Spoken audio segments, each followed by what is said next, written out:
Markiewitz Audioworks proudly presents Artaban and the Quest for the King, starring Brian Jeffords as Artaban and Jason Markiewicz as Col Blackwood. Also appearing in this production are Justin Ali, Bethany Baldwin, Martin Beadle, Nate Beagle, Caleb Bressler, Jonathan Cook, Trina Duhart, Charlie Everly, Richard Gibson, Sharon Grunwald, Alicia Hansen, Glenn Haskell, Jason Lasky, Rainey Mangan, and Rachel Pulliam. Now, we invite you to close your eyes and travel back in time to 1918 England. It is Christmas Eve, and only 6 weeks has passed since Armistice Day. Col Blackwood, a highly decorated infantry officer who commanded thousands of soldiers across the treacherous battlefields of Europe, and who prayed over the crude crosses at the heads of hundreds of shallow and inconspicuous graves, has finally returned home just in time for Christmas dinner with his family.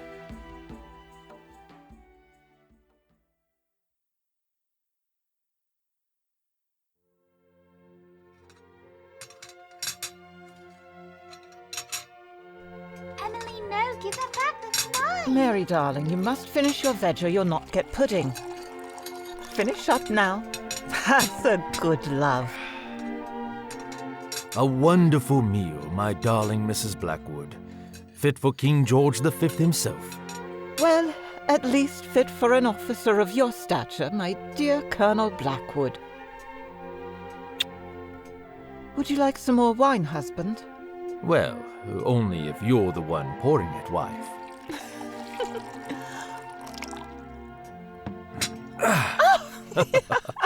Oh, my.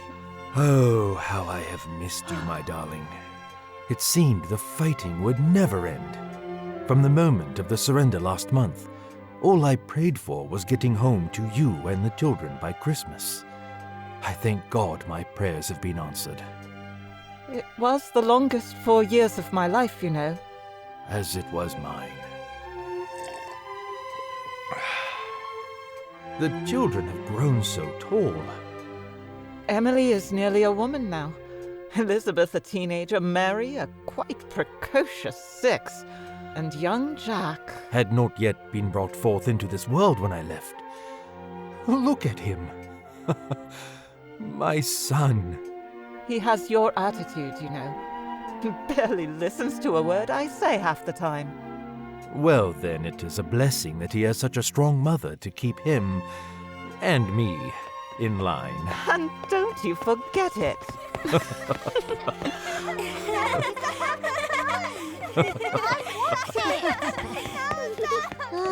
Oh, how I missed that sound. What?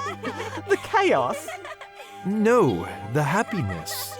The laughter that only a family filled with such love can sustain. Chaos was what I left on the battlefield, my dear. This is heaven. Well then, let's get these angels to bed. Well, right you are, my dear. Children, I know you are all very excited, as this is Christmas Eve, but Santa Claus will not come down the chimney until visions of sugar plums are dancing in your heads. Oh, Father, can we stay up a little longer? Please, can we sleep by the Christmas tree? Please, Father. Just a few more minutes. Children, listen to your father. It's time for bed. Oh, all right. Emily, dear, please help your brother. Yes, Mother. Come along, everyone. Oh, my, they are growing up, aren't they? They certainly are. Come, help me clear the table. Of course, my dear.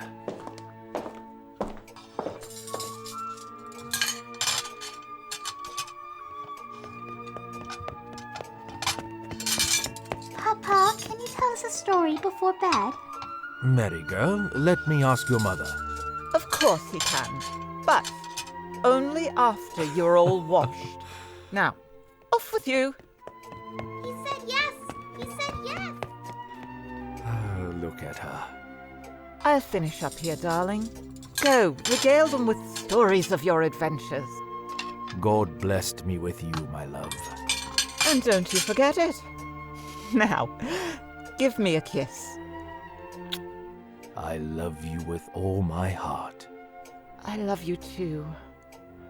Now go, the children are waiting. Of course, dear.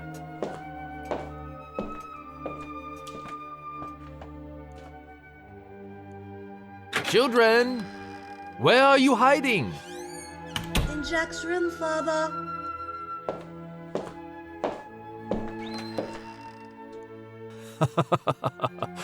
Ah, look at all of you. How I have missed you. We missed you too, Papa. And Mary, my goodness, how you have grown. What are you now? 4? No, 5. Papa, I'm 6. My, so you are. I'm 3. No, you're not. You're 4. No, I'm not. Mama says I'm 3. In a few days, Jack, you'll be 4. See? Emily, don't encourage him.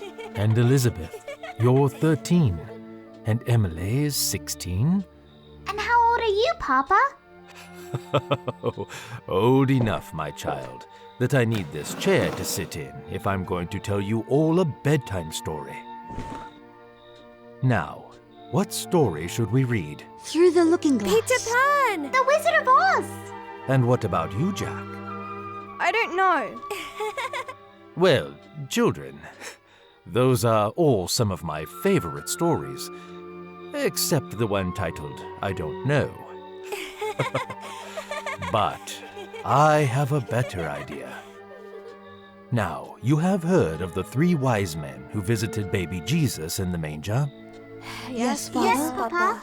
But have you ever heard the story of the other wise man, who also saw the star in its rising and set out to follow it, yet did not arrive with his brethren in the presence of the newborn king? No. No, Papa. No, Papa. Well then, lie down on the bed. Oh, yes, Jack, lie on the floor, and I'll tell you all of the 4th wise man.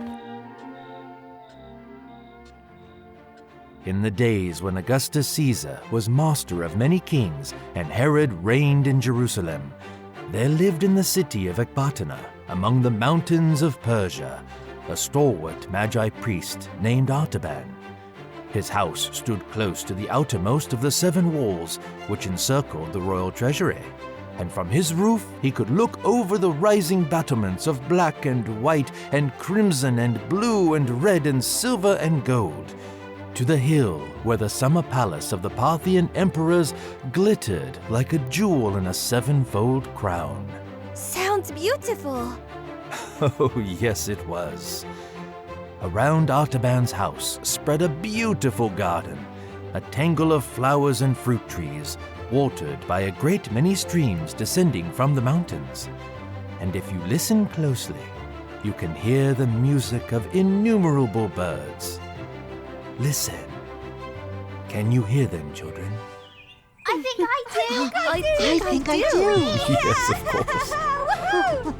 But on this late September night, the bright colors and beauty all around him was lost in the darkness, and with only embers in the fireplace and a single candle on the table, Artaban donned his priestly cloak and prepared to hold council with his friends.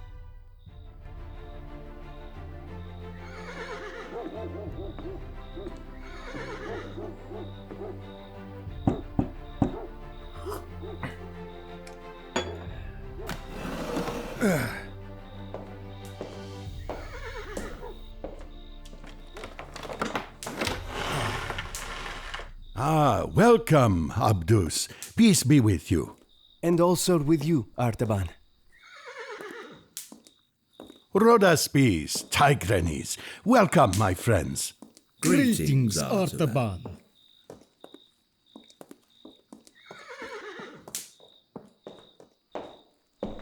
Peace be with you, my father, Abgarus. And also with you, my son. You are all welcome, and this house grows bright with the joy of your presence. Please sit and help yourselves to some bread and wine. You have come tonight at my call to renew your worship and rekindle your faith in the God of purity, even as this fire has been rekindled on the altar. We worship not the fire, but him of whom it is the chosen symbol, because it is the purest of all created things. It speaks to us of one who is light and truth. Is it not so, my father? It is well said, my son. The enlightened are never idolaters.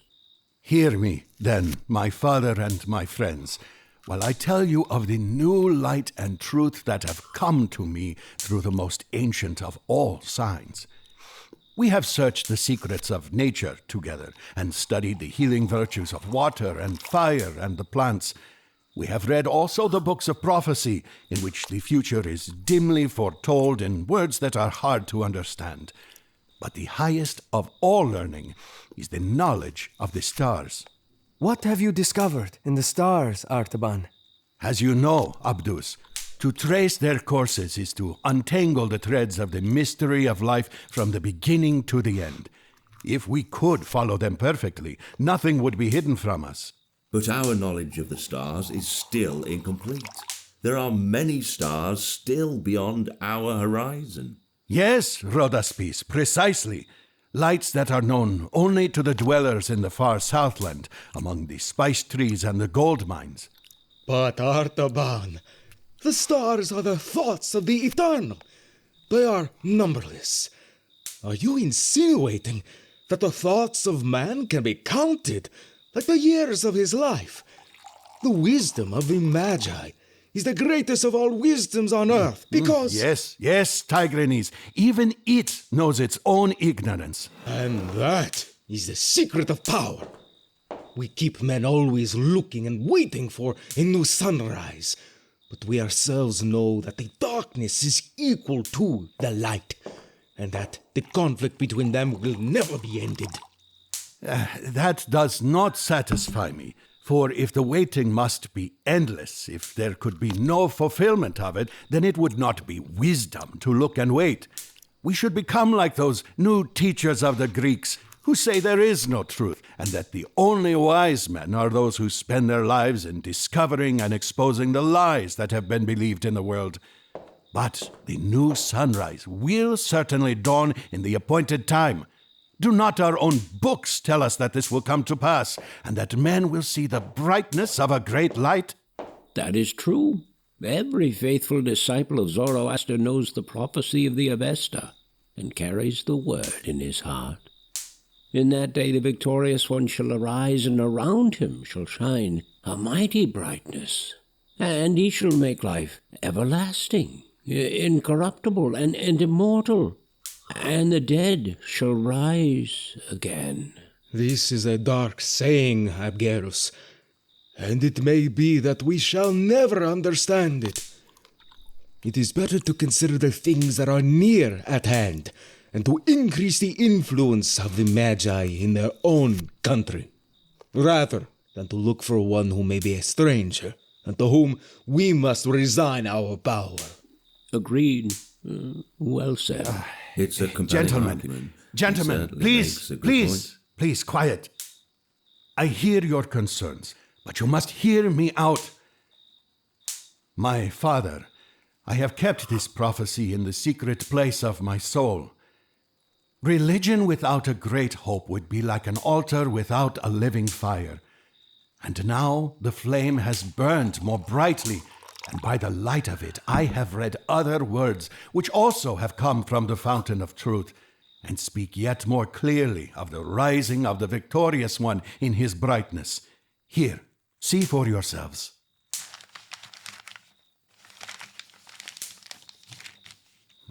My eyes grow weary in this light.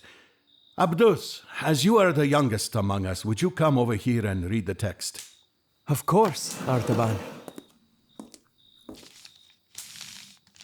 In the years that are lost in the past, long before our fathers came into the land of Babylon, there were wise men in Chaldea, for whom the first of the Magi learned the secret of the heavens. And of these, Balaam, the son of Beor, was one of the mightiest. hear the words of his prophecy.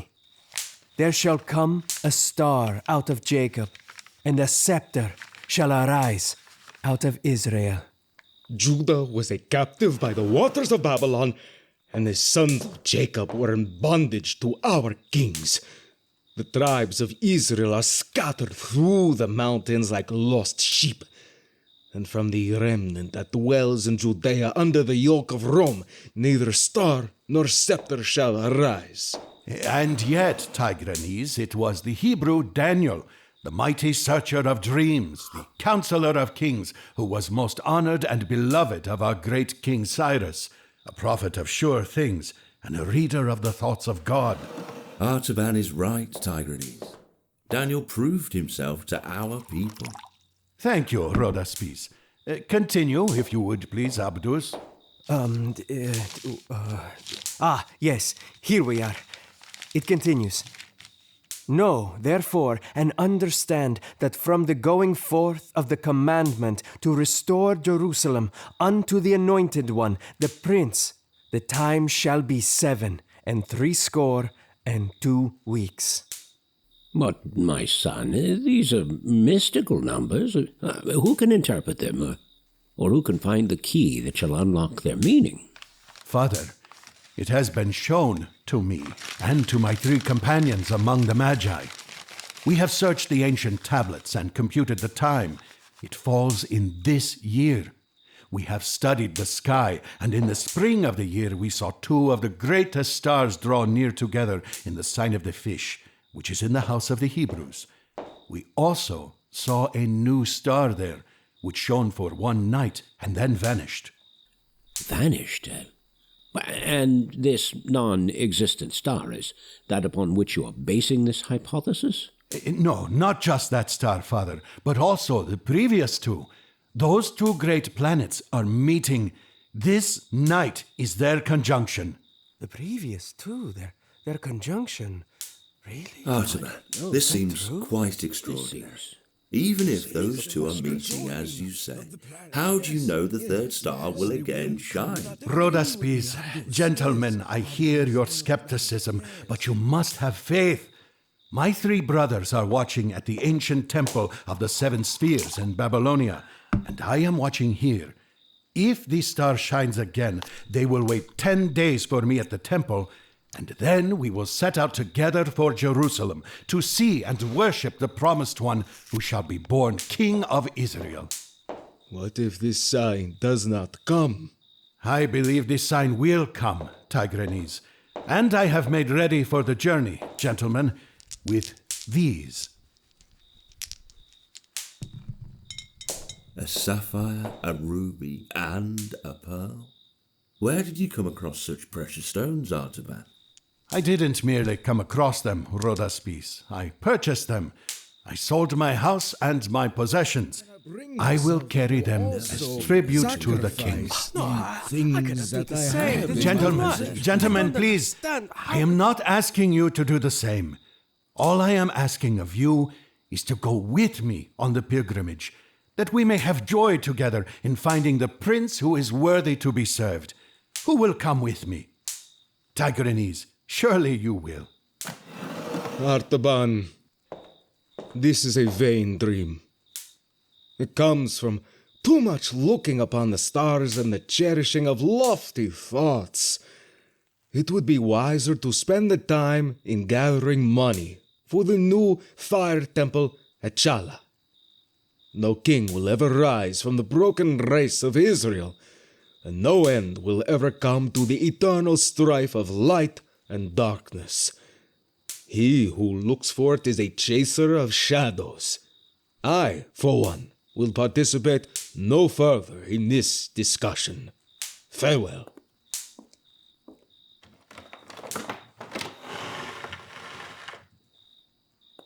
Abdus, my young friend. Artaban, I must agree with Tigranes. Alas, in my house there sleeps a new bride, and I cannot leave her nor take her with me on this strange journey. This quest is not for me. But may thy sleeps be prospered wherever thou goest. So farewell, my friend. Rhodaspes, will you join me? Artaban, I am more understanding of your journey than Tigranes, and I am not newlywed like Abdus. Regardless, I am ill and unfit for hardship. I wish you Godspeed, my friend. Father, I do not understand. Oh, my son, it may be that the light of truth is in the sign that has appeared in the skies, and then it will surely lead to the prince and the mighty brightness, or it may be that it's only a shadow of the light, as Tigranes has said. And then he who follows it will have only a long pilgrimage, but an empty search. Father, Take heart, my son. It is better to follow even the shadow of the best than to remain content with the worst. And those who would see wonderful things must often be ready to travel alone. I am too old for this journey, but my heart shall be a companion of the pilgrimage day and night, and I shall know the end of thy quest. Go in peace.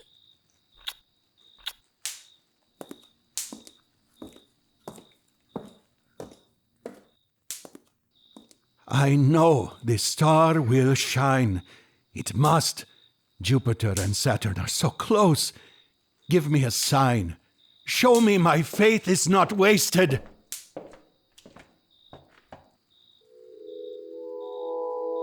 I knew it.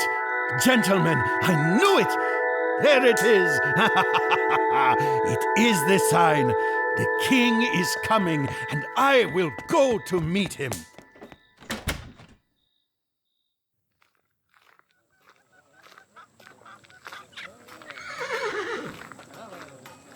Artaban. Abdus, what brings you back here? Have you changed your mind? No, Artaban. I have been thinking of you selling your possessions and have brought you some food, water, parchment, quills, and ink. I wish you success on your journey, and I pray that you are right. Tigranes and Rhodaspes will not say it aloud, but I think they do as well. Thank you, my young friend. Your words have renewed my spirit. Vazda, my trusty mare, and I have a long trek ahead of us. Now, go and see to your bride. Upon my return, I shall recount my journey to you all. Until then, farewell!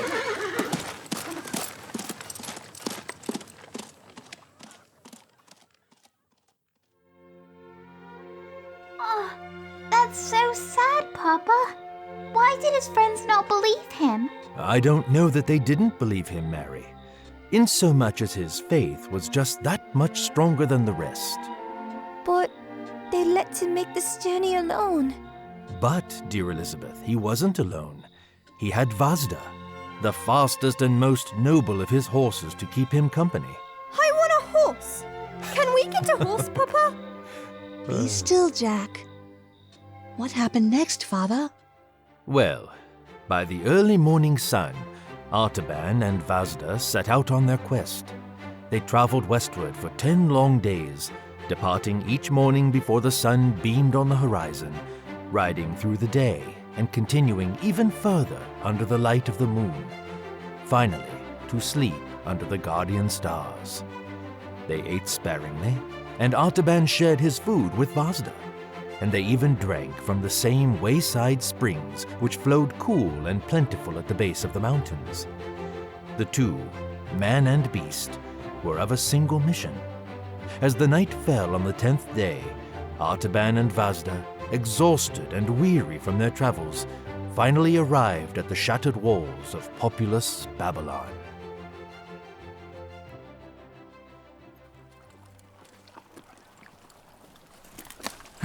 We have made it, Vazda. Babylon. It is but a short 3-hour ride from this place to the Temple of the Seven Spheres. There we will meet my comrades as they wait for us to arrive tonight. Well, I cannot speak your tongue. I agree with your sentiment, dear Vazda. I too pray for rest and refreshment. But we must reach Borsippa by midnight. Sir, will you help us? Help, please. Come, Vazda. What has happened? I know not, sir. He was walking along the road and he collapsed suddenly in the moonlit shadow of this palm tree. Is he your father? No, sir. I have heard tell that he is a poor Hebrew exile who makes his home here. He walks the road at night when it is cool. I see him every night and greet him from my home. He acknowledges me with a nod of his head, but never says a word. Even still, I feel as though I know him well. His skin is dry as parchment and cool to the touch. Are you a physician? No, my young fellow, but one need not be a physician to know when another is afflicted with fever and near death. Will you help him? Please, sir. I am afraid that nothing can be done for him but to commend his body to the desert, where he will be free and at peace. I'm sorry, young man, but I must be on my way, for I have 3 others who await my arrival, and I have but a single hour remaining to join them. Can you do nothing for him? I know he still lives. I know he does. I keep this medicine in my tunic for such occasions. If life still flows within him, only a sip should be needed.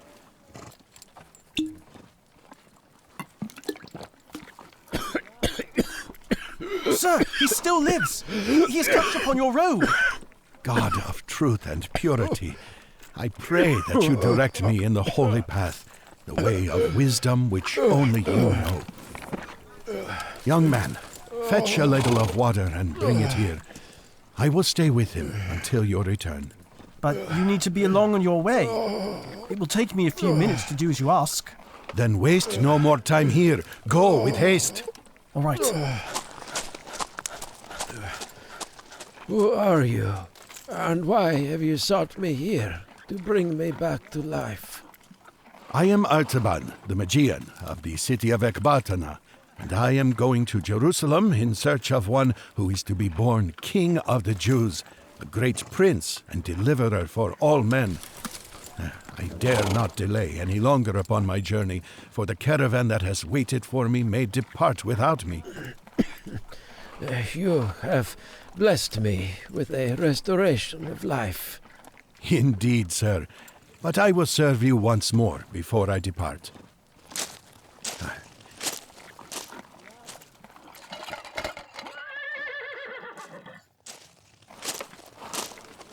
Here is all that I have left of bread and wine, and here is a potion of healing herbs. When your strength is restored, you will be able to find the dwellings of the Hebrews among the houses of Babylon. Now may the God of Abraham and Isaac and Jacob bless and prosper the journey of the merciful, and bring him in peace to his desired haven. But stay. I have nothing to give you in return, only this, that I can tell you where the Messiah must be sought.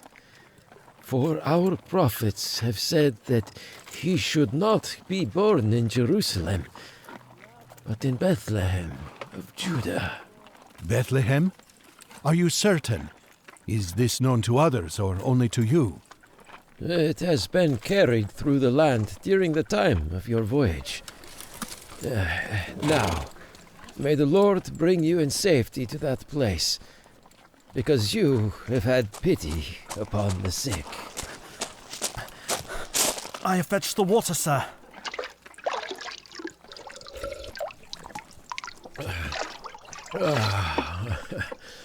Thank you, my son. I must be on my way now, as it is well past midnight. I hasten to think that my friends may have departed without me.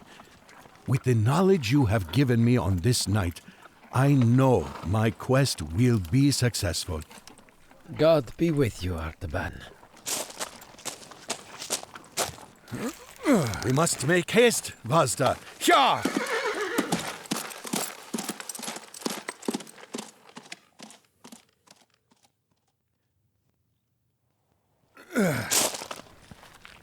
Hello? It is I, Artaban. Hello? Hello? It appears we are too late, Vazda, for the sun is creeping over the horizon. Stay here, girl. With the light of dawn behind us, I will climb to the top of the terrace and search for our westward caravan.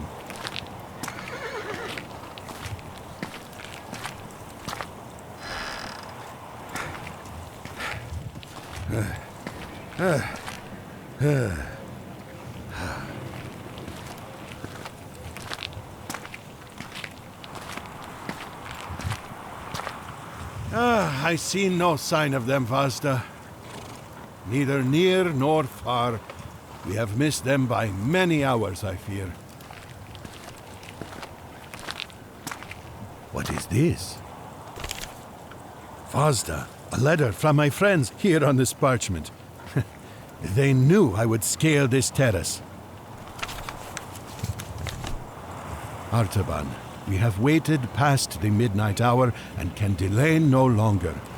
We go to find the king. Follow us westward across the desert, and we shall meet again, my friend. How can I cross the desert? We have no food, and my poor Vazda is spent. What shall I do? God, grant me wisdom and clarity of purpose. Oh, I have it! I shall return to Babylon, sell my sapphire, which will be acceptable, as I have 2 other gems still to present to the king, and buy a train of camels and provisions for the journey.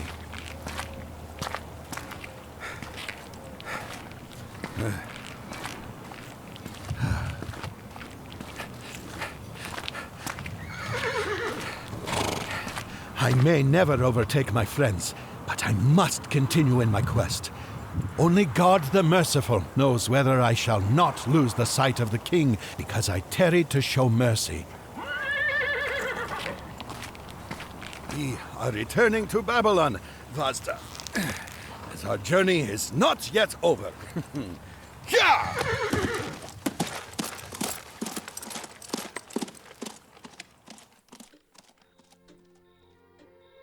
And with that, Artaban sold his sapphire, said farewell to Vazda, and set out westward across the desert. He didn't take Vazda? Why not, Papa? You have seen pictures of the desert, haven't you, Mary? Uh-huh. Well, the desert is vast, with days that are very hot and nights that are very cold. The sand is very difficult for horses to walk on, and it would have been dangerous for Vazda to continue the journey with Artaban. Camels have hooves that are better for the sun, right, Papa? And they don't need as much water as horses either. Quite so, Elizabeth. And with the 3 camels he purchased, Artaban could bring provisions as well as have transportation across the desert. But his friends were gone. How did he know where to go? Thanks to the old Hebrew, Artaban knew he must journey to Bethlehem, many days west of Babylon.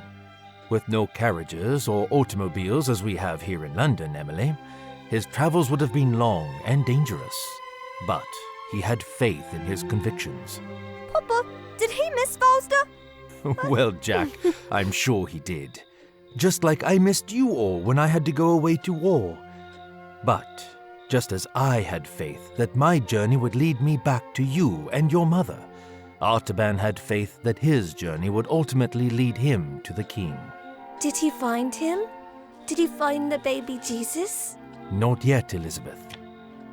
But Artaban sat high upon the back of his camel as he traversed the vastness of the western desert.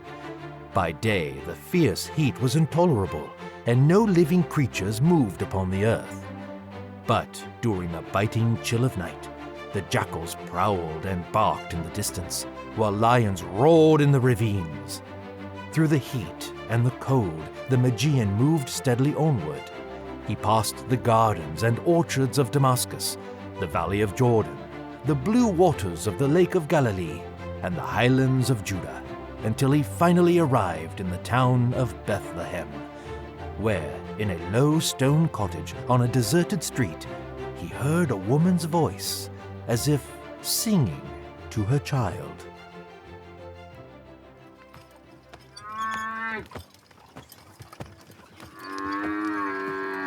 For now, at last, I shall surely find him, though I am alone and later than my brethren. This is the place of which the Hebrew exile told me that the prophets had spoken.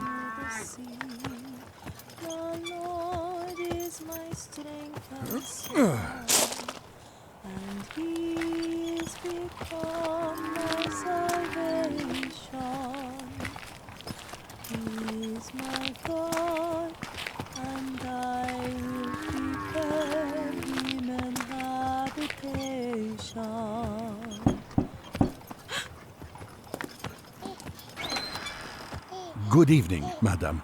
My name is Artaban the Magian of the city of Ecbatana. What do you want of me? I assure you, madam, I mean you no harm. I have been traveling for many nights, and I am hoping to inquire about the visit of my brethren. They passed through here a few days ago with gifts which were to be presented as tribute to the newborn king. Yes, sir. I remember those of whom you speak. 3 strangers from the Far East came to this place 3 days ago and found Mary and Joseph with their young child, Jesus. They brought gifts of gold and frankincense and myrrh. Yes, those would be my friends. You have seen them? To what house did the star direct them? I know not which house, as none could truly understand their appearance in Bethlehem. They arrived, visited Joseph of Nazareth, and disappeared again as suddenly as they had come.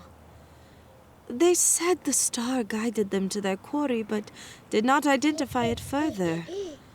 We could not understand it. Can you point me in the direction of this place, where the star guided my brethren? Even if I could, it would do you no good turn. For upon the next morning it was said that Joseph took the babe and his mother and fled during the night. Where were they headed?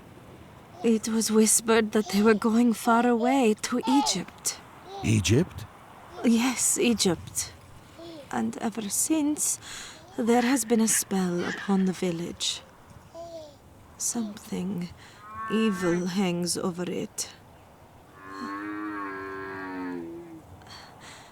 They say that the Roman soldiers are coming from Jerusalem to force a new tax from us.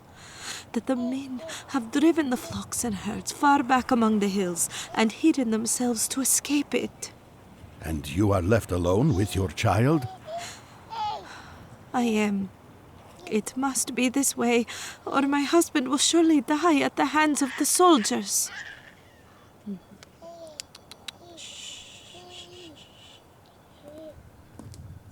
Do you have children, Mr. Artaban? No, madam. I am a Magian. I thought perhaps the way you are looking at this child is very tender and warm. What is crossing your mind when you look at him? I was to arrive here with my brethren to present my gifts at the feet of the king. My journey has been fraught with challenges, but I have persevered. I have been guided by God, by grace, and by faith to your small stone cottage, the only lighted room in the village. And as I look upon your child, I wonder to myself if this child might not be the promised prince. Kings have been born in lowlier houses than this, and the favorite of the stars rise even from a cottage as humble as this. But you seem to doubt that which you see before you.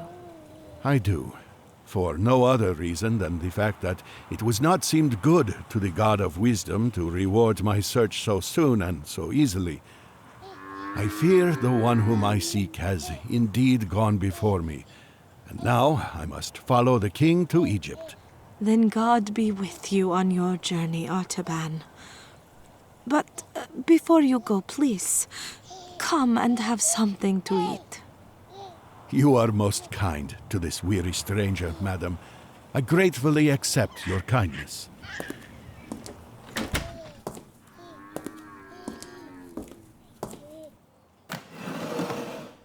Here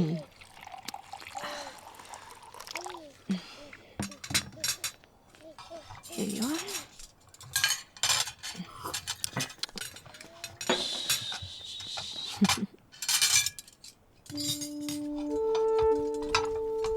The soldiers of Herod!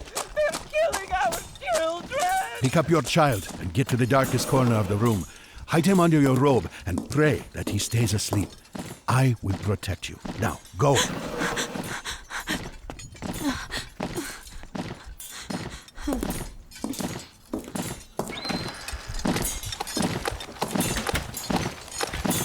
You there. In the name of the Emperor, I command you to stand aside. I shall not yield, Captain. This is my home. I have nothing you and your men would want. You will move aside, or I will throw you out into the street and take whatever I may want that you are hiding within. There is no one in this place but me. And I am waiting to give this jewel to the prudent captain who will leave me in peace. For a man who has nothing, where would one such as yourself acquire such a precious stone? It is of no consequence how I acquired this jewel, but know that it is yours if you will leave this place unmolested. I do not know you, sir. Who are you? Who I am is of no import. What you have been presented this night most certainly is. March on, men. There is no child here.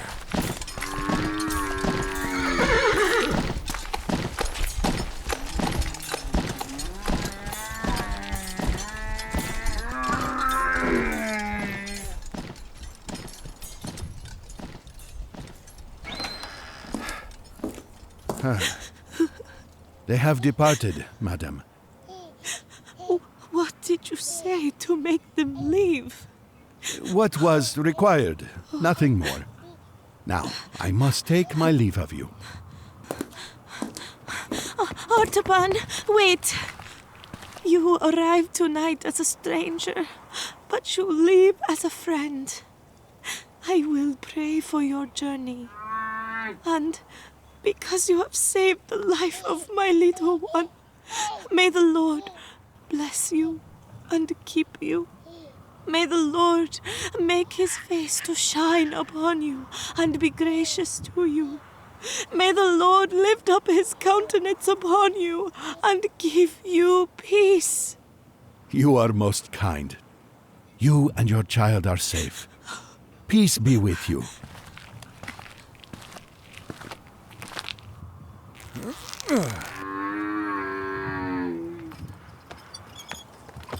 God of truth, forgive my sin. I have said the thing that is not to save the life of a child, and 2 of my gifts are gone. I have spent for a man that which was meant for God. Shall I ever be worthy to see the face of the king?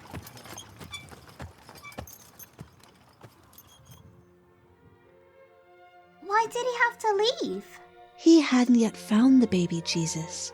His journey wasn't over yet, Mary. You're absolutely right, Emily. But what you don't realize yet is that while he was only 3 days behind his friends upon reaching Bethlehem, his quest had just taken a drastic turn for the worse. Did he quit, Papa? Did he go back and get faster? No, children. Artaban didn't quit. And Jack, as much as I'm sure he would have loved to, he did not return to Babylon to get Vazda. Did he go to Egypt, Father? He certainly did, Emily. It was a long and arduous journey to Egypt, and Artaban searched everywhere for traces of the king. He moved through Heliopolis, beneath the walls of the Roman fortress of New Babylon, stood at the foot of the Great Pyramids, and marveled under the shadow of the crouching Sphinx. His quest eventually took him to Alexandria, where he sought counsel with a venerable Hebrew rabbi.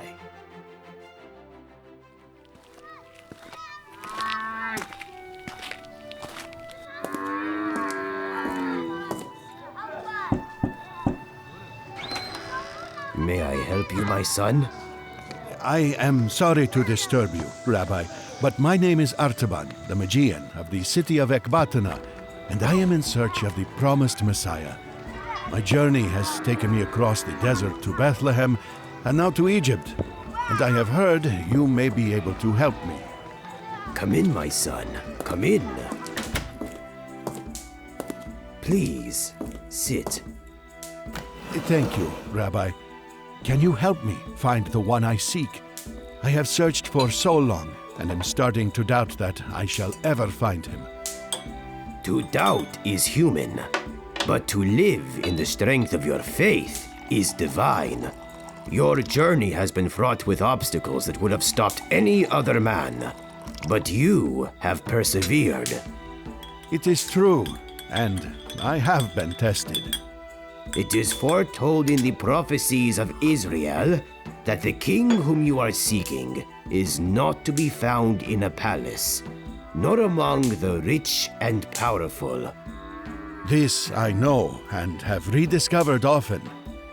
The kingdom which is to be established forever is a new kingdom, the royalty of perfect and unconquerable love. I do not know how this shall come to pass, nor how the turbulent kings and peoples of earth shall be brought to acknowledge the Messiah and pay homage to him. But this I know. Those who seek him will do well to look among the poor and the lowly, the sorrowful and the oppressed. Thank you, Rabbi. I understand your words and will do as you advise. I will keep faith that I will find the king, where I shall present my gift at his feet. Go forth, Magian. May God's blessings guide you in your moments of sorrow. May his light shine upon you in your moments of need, and may you keep faith in the righteousness of your quest.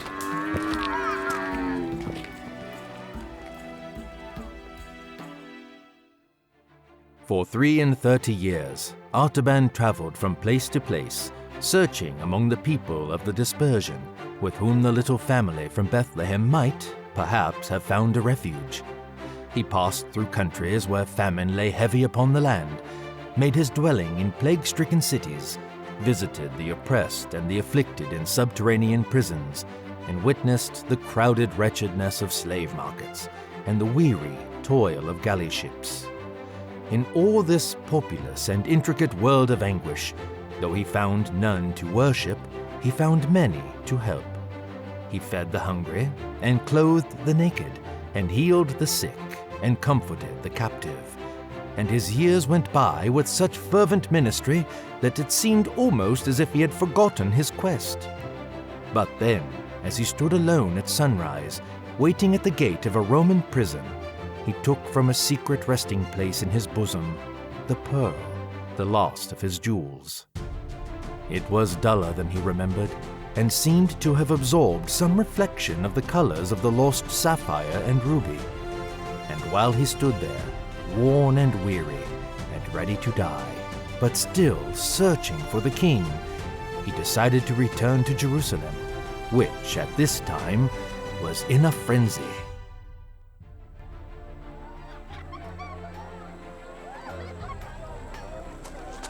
You there, young man. What are you called? What? Me, sir? I am called Elijah. My young friend Elijah, then. Tell me, the city is in quite a tumult. What is this singular agitation, and where do these townspeople venture? We are going to Golgotha, outside the city walls, where there is to be an execution. This frenzy is for an execution? It is, sir. Have you not heard what has happened? No, my young friend. I have only just now arrived. 2 famous robbers are to be crucified, and with them another, called Jesus of Nazareth. Why the third man? You did not identify him with the previous, so I assume he was not in league with the robbers. No, sir. He is a man who has done many wonderful works among the people, and we love him greatly. But the priests and elders have said that he must die, because he gave himself out to be the Son of God. Could it be? And Pilate has sent him to the cross because he said that he was the king of the Jews. King of the Jews? Are you certain? Quite certain, sir. I'm sorry, but I must go. Fare you well. Could this be he who was born in Bethlehem 33 years ago, at whose birth the star had appeared in the heaven, and of whose coming the prophets had spoken? Is it possible that the king whom I seek and have sought for a lifetime over land and sea has arisen, has been denied and cast out? Come, sir, the execution's about to commence. You don't want to miss this. Follow me to the Damascus Gate. Miss this? Why should I desire to partake in such a grotesque display? But should I not go? For the ways of God are stranger than the thoughts of men. And it may be that I shall find the king at last.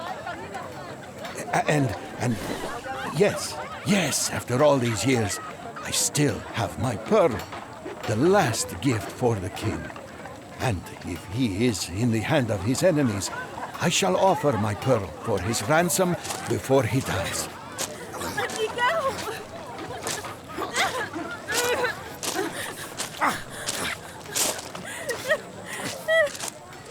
Magian! I beg you, don't leave. Stop that girl! Oh, have pity on me, please, sir, and save me.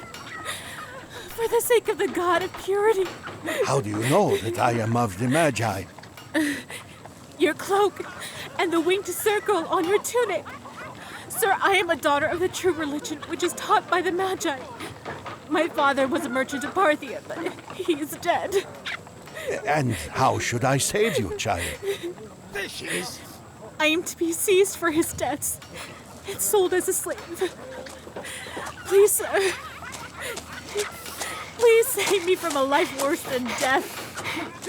We will take up from here, Magian. Hold your ground, gentlemen. You see, this girl will not be seized. And you have once again brought forth the conflict in my soul. It was first born in the palm grove of Babylon, and then in the cottage at Bethlehem. It is the conflict between the expectation of faith and the impulse of love. She is to be sold into slavery. She can repay her father's debts. She's fortunate not to face execution with those other three right now. Well, gentlemen, this situation, this day, has presented me with yet a third trial, the ultimate probation. I have already drawn from my hand a sapphire and a ruby in the service of humanity, and you now leave me with the final and irrevocable choice. Quit your banter, old man, and give us the girl lest we kill you first and take her after. Gentlemen, I assure you that will not be necessary, nor will apprehending this girl be required. You see, I have saved a precious gift that I was to present to the king. But I believe this is an inevitable result of God's love.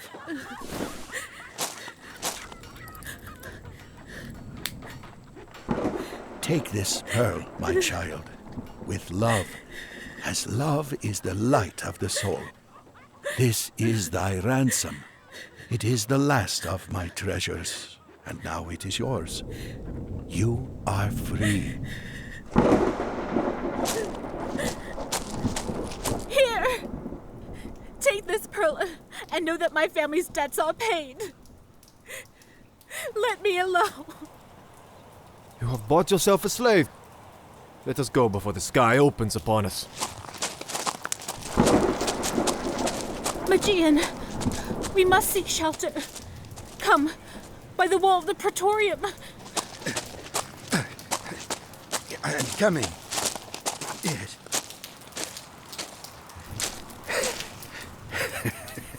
Please, child. My name is Artaban. Look out! The stones from the wall are crashing around us. find other shelter. Go, save yourself. What does it matter for me? I am old. What have I to live for? I have given away my last tribute for the king. But I am at peace with your freedom. You have saved me. I won't leave your side. Please, let us go. I am at peace, child. All is well, and I have done the best that I could from day to day. Even if I could live my earthly life over again, it could not be otherwise than it had been. Artaban! Artaban! Oh, please, Lord. Do not take this kind and loving soul. He sacrificed his life's quest for me. A truer act of love I cannot fathom. Artaban, thou hast completed thy quest. Is someone there? Please help. My friend has been struck in the head and I cannot move him alone. Please.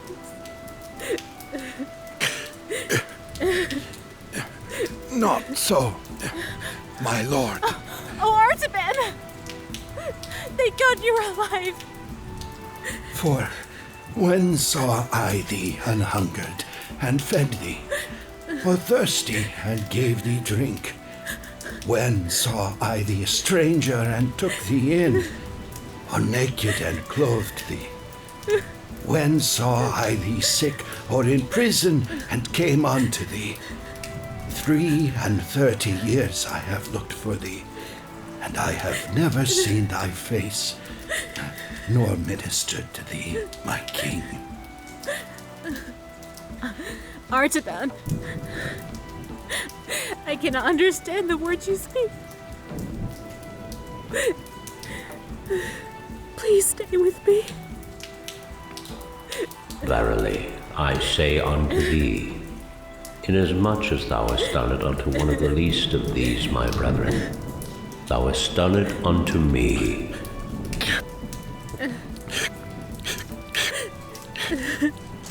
Well, it is finished. The execution. Can you believe he thought he was the son of God? Yes. Yes, child, I... No. Artaban. Artaban. I shall always remember your kindness. Though the years have not been kind, and your travels have aged you twice or thrice, I shall preserve the look on your face in my mind. Like the first ray of dawn on a snowy mountain peak. Good night, my friend.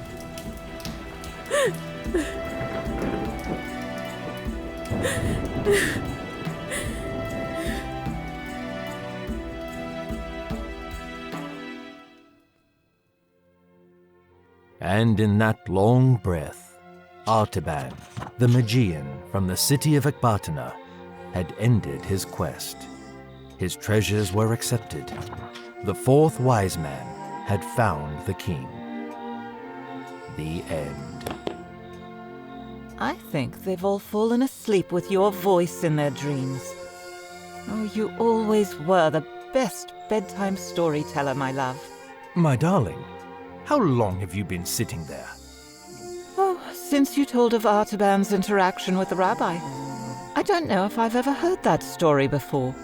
Well, then, we shall have to read it again, my dear. Perhaps next Christmas, when I am once again home with you and the children. Only make promises you know you can keep, husband. Of course, my dear. But I have served in the army since I was Emily's age. Can you believe that? 33 years next month. And as I read the story tonight, I came to realize that I have also been on a quest. And like Artaban, I may have lost sight of that quest along the way. But here, tonight, with you and with our family, my mission is clear. What are you saying? I'm saying, my dear wife, that I will return to my regiment after this Christmas furlough, and let the general know that I am retiring. Retiring? Do you mean it?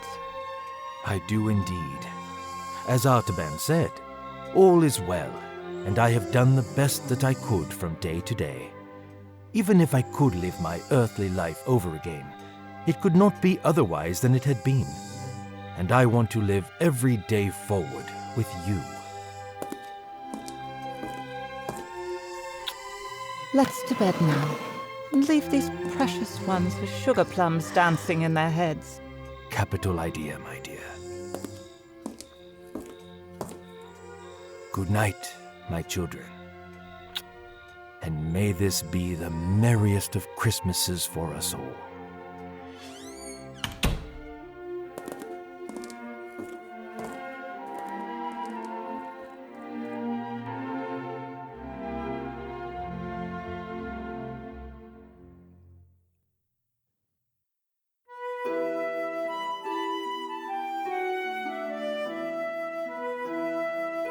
You have been listening to Artaban and the Quest for the King by Markiewitz Audioworks.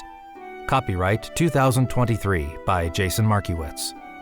Based upon Henry van Dyke's 1895 short novel, The Story of the Other Wise Man.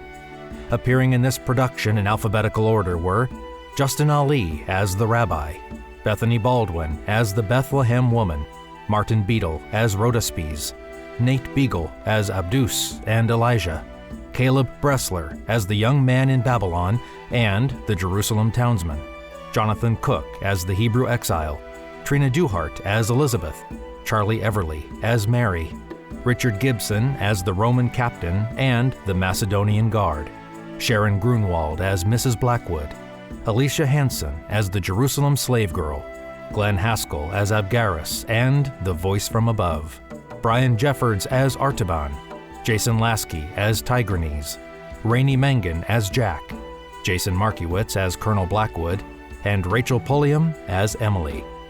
Our majestic cover art was designed by John Markiewicz. Music heard in this production was composed by Alexander Nakarada and Raphael Crux. The scriptwriter, sound designer, and director was yours truly. If you enjoyed listening to Artaban and the Quest for the King, you are sure to enjoy our other award-nominated productions available on YouTube, Audible, iTunes, Spotify, and wherever you get your audio dramas. Please visit us on Facebook at Markiewitz Audioworks, subscribe to our YouTube channel at Markiewitz Audioworks Presents, or visit our website at www.markiewittzaudioworks.com. We would love to hear from you and invite you to send us your feedback or comments through our website or by emailing markiewittzaudioworks@gmail.com. This is Jason Markiewicz, and on behalf of the entire cast and crew of Artaban and the Quest for the King, we wish you a very Merry Christmas and a safe holiday season wherever your listening adventures may take you.